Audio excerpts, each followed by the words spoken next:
Griffen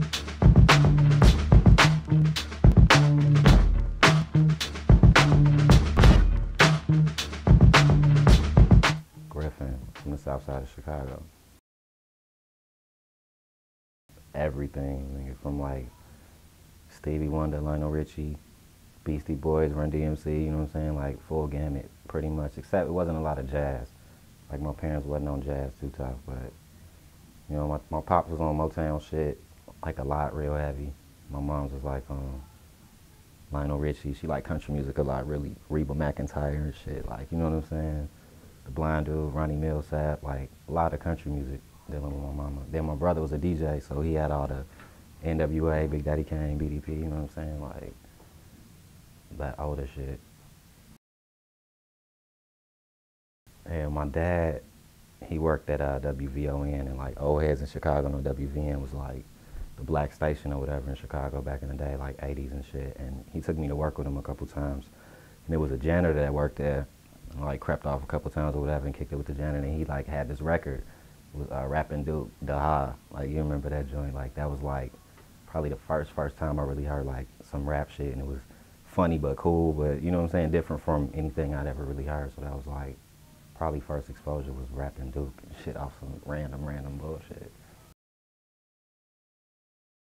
Hell yeah, Ice Cube, NWA. Like when I heard Dope Man, Gangsta, like all the shit that dropped around that time, it wasn't really like, cause it was so sick. What up? It wasn't really like the part that captivated me the most about it was that you could cuss. Like the first shit that drew me in was like I was a kid and these dudes was like saying whatever they wanted to say on the record, and that was like intriguing. You know what I mean? Like that was the first part that really got me on it and shit. Super on it anyway. Before that it was like breakdancing, whatever, the novelty of it, you know, doing all that shit from the movies or whatever, but when it was really like I want to do that, like Ice Cube, man. Gangsta, Dope Man, all that was like the shit for me, you know. Graffiti. Like we used to make homemade markers basically out of like deodorant bottles and erasers from school. Chalkboards, you chop them up, stuff them in there, whatever. But the best shoe dye to use that stayed on the buses was Griffen shoe dye. A company called Griffen, they made it. And if you got it on your hands, on your clothes, on anything, like that shit won't come out. Like it take a couple weeks to get that shit off your hands. Like, you know, no matter how much you scrub, like it's not coming off. So just cause it stuck, cause it was like Immortal Griffen, it was like some shit that ain't never going away. Like no matter how hard you try to get it off your skin, that shit stuck. You know what I'm saying? So first it was from graffiti, tagging that shit, bombing that shit, and it's like applied to rap. Spalaney's in Rubberoom, like above everybody else on a regular level that you could reach out and touch. Other than that, it was like, you know, everybody freaked out when Com got on. He was from the south side, 87th and all that, so it was like a big, huge deal and shit. But as far as niggas you could touch and like that you was doing shows with and running into, it was like Rubberoom, Elements of Nature, D to the S, Bill State, you know what I'm saying? Like, those are the names that rang bells hard when we were shorties coming up. Wasn't no demos and shit, it was like, my brother's a DJ. He's like older than me, 7, 8 years older than me, so like he would spin and have instrumentals and shit. So I would creep down when he wasn't using his shit or when he wasn't at home and record over instrumentals, like early mixtape type shit almost, but it's like DLC instrumentals, anything I could find from Dre, you know what I mean, anything like that, cause they always did, like Ruthless Records had like radio sides, whole instrumental joints, like they was really the first ones doing that shit where it was accessible, like it wasn't no MP3 downloads and shit like that, like you couldn't find it like that, but they had B-side, street side, radio side, and always had like an instrumental, acapellas and shit, like they was doing that. So my brother was a DJ and he had all them records, so I had access to the records, like recording on my radio while I was playing on his shit, you know what I mean? Just, I'm like 8 years old, 9 years old, like figuring it out, making little tapes off that. But I never let nobody hear none of that shit. Like the first time I really let somebody hear anything I recorded was that song, when I really went in and recorded that shit, and I was like, all right, this is, other people were involved and shit, you know what I'm saying? So that was like the first one on that. But before that, like, shit, early DLC instrumentals, man, you know what I'm saying? For real. Talk about Let the Pen Speak joint. That was at Graffiti crib. That's when I met Graffiti. He stayed on 43rd, and I knew Cyanide and shit. Like, we had formed, and most of the guys in Cyanide stayed around on the low end, 43rd, 41st, Berkeley, Greenwood, Oakenwald, all over in there. So by association, that was the spot to go record, because Thomas, White, Heritage, and Asada and Graffiti had an apartment on 43rd. And you can go there and, you know, record, like, if he liked you or whatever. So we went there.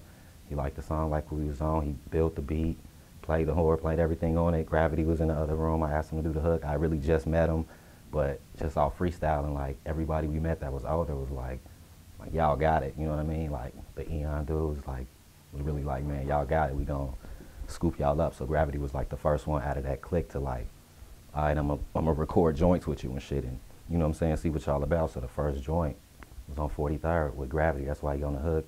His roommate did the track. It was on the Tascam 4 track. You know what I'm saying? I had to, it was chopped weird because you can only record. So, you know what I mean? Like, this is the vocal track. You gotta do everything on this track. And he had like, he was all on his horns and shit. So the horn had to be on its own track. So it's like, you know what I'm saying? Like, all right, whatever. Like, but it came out cool. I took it to HBK. They ran with it. I brought that to you later, a little bit later. So yeah, let the pen speak. Chicago's Wu-Tang, but young as hell. We was all like 13, 14, 15, and from different areas, and it was a couple dudes that was in a group, but we was part of this bigger group, Cyanide. Like, Rhyme Fest was in Cyanide, Memo from the Moment, Cyanide, Verb, Bam, Woody too. Like, it was a lot of Malik. It was about 15 strong MCs and producers, and our main goal was to just wreak havoc on anybody that rapped, or say they rap, or was on some freestyle shit. We was just on some smash everything. A lot of gumption, a lot of energy. We was on some smash Rockwell shit, you know what I'm saying? Like, and we had the skills to do that, so that's what we did. The niggas had a lot of big words, dude. Niggas was saying shit in raps that at an age where motherfuckers wasn't saying that shit, and they tote guns in one bag and have a dictionary in the other bag. So that's true, actually. It'd be like books.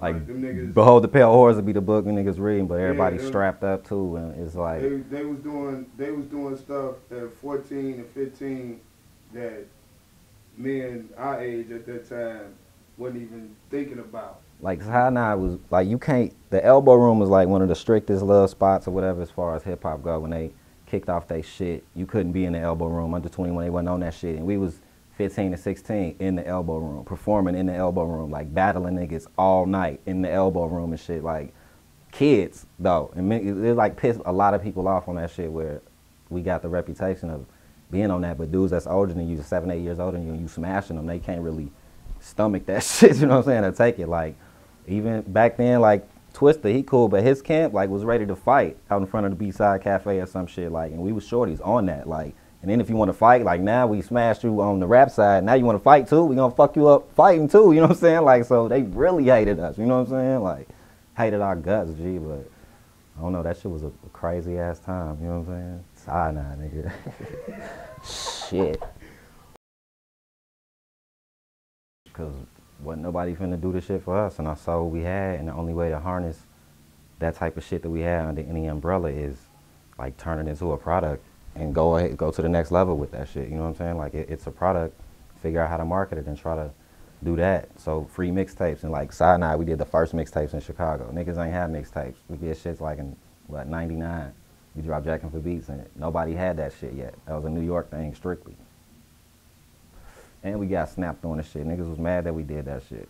Like industry beats and that shit was a no-no in the 90s or whatever, you know what I'm saying? So it was a lot of shit that we did just out of like, nobody finna do it, and it's a wide open city. Like, we can make these moves to like take this shit over or whatever. It was always a good plan. It never always came to fruition the way it needed to for whatever reason, you know what I'm saying? But it was always a good plan. We was on that early.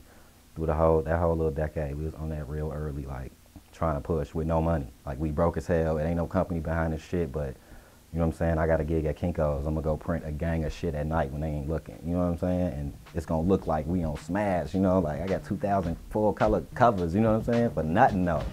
So we was on it like that.